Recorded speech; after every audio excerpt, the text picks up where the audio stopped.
College rungsringai tongnai Koel Gus Mungui Agartala tongai rungsringna phaimani tabok kamaja no Komalpur Nuagaon amsayo wanama singsake kemai thangka Ikphai University o rungsringai tongnai Koel Gus laithangnai December talni 2 salmarini simi biangbo thangka sawi manya ওই last কথা আমার মেয়ের সাথে মানে ওই 10:15 কিংবা 10:30 নাগাদ কথা হয়েছে।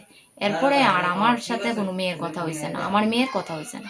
তো স্মৃতি যে মানে যার দাদা দিদি তারারে ডাকতো তারার ঘর থেকে তাই মানে 11:30 নাগাদ তারা আমারে কইছে, তারা করতে বাইরেছে তখন ওই তারারে কুয়ে গেছে, ওই দিদিরে কুয়ে গেছে স্মৃতি তাই নাম।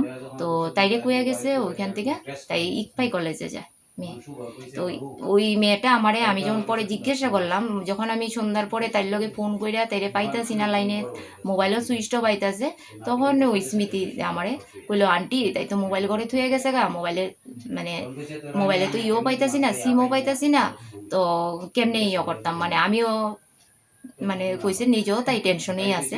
তো আমারও কইতাছে, তারপরে আমি নিজেও মানে অতিরিক্ত টেনশনে কইতে মানে সারা রাত্র পর্যন্ত আমি রাত্র 1টা হয়তো এইরকমই তাই লগে শুধু মোবাইলেই কথা কইছি ওই মেয়েটার সাথে যে আমার মেয়ে ঘরে আইয়া পড়ছি নি, আমার মেয়ে ঘরে আইসেনি, মানে ওই রকম নিয়তে আসলাম, ভীষণ টেনশনে আসলাম।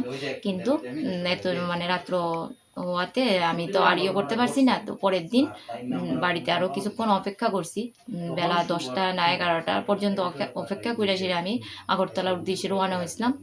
তো ওইখানে গিয়ে আমি আগরতলা মহিলা পূর্ব থানার মধ্যে আমি ডায়েরি করছি। ওই মেয়েটার লগে আগে আমি একটু কথাবার্তা কইছিলাম যে কি হয়েছে ব্যাপারটা, তখন মেয়েটা আমার ওই রকমই কথা কইছে যে ইকফাই কলেজের কথা কইয়া বাইরেছে। আর মোবাইলটা গিয়ে মেয়েটার রুমে আমি পাইছি, তো মোবাইলটা লইছি, সিম আসলো না। আর আমি ওই থানার মধ্যে গিয়া সেদিন আমি ডায়েরি করে আইছি নিজে, আমার পুরা অ্যাড্রেসই তার কাছে আছে দিয়ে এলাম, কিন্তু থানার থেকে এখন পর্যন্ত আজকে 4 দিন চলে, শনিবার গিয়া শনিবার থেকে আমার মেয়ে হয়েছে, আমি রবিবারে গিয়া থানাতে ডায়েরি করছি। তো এখন পর্যন্ত আজকে মঙ্গলবার কোনো খোঁজ কিছুই এখন পর্যন্ত আমি পাইছি না আমি।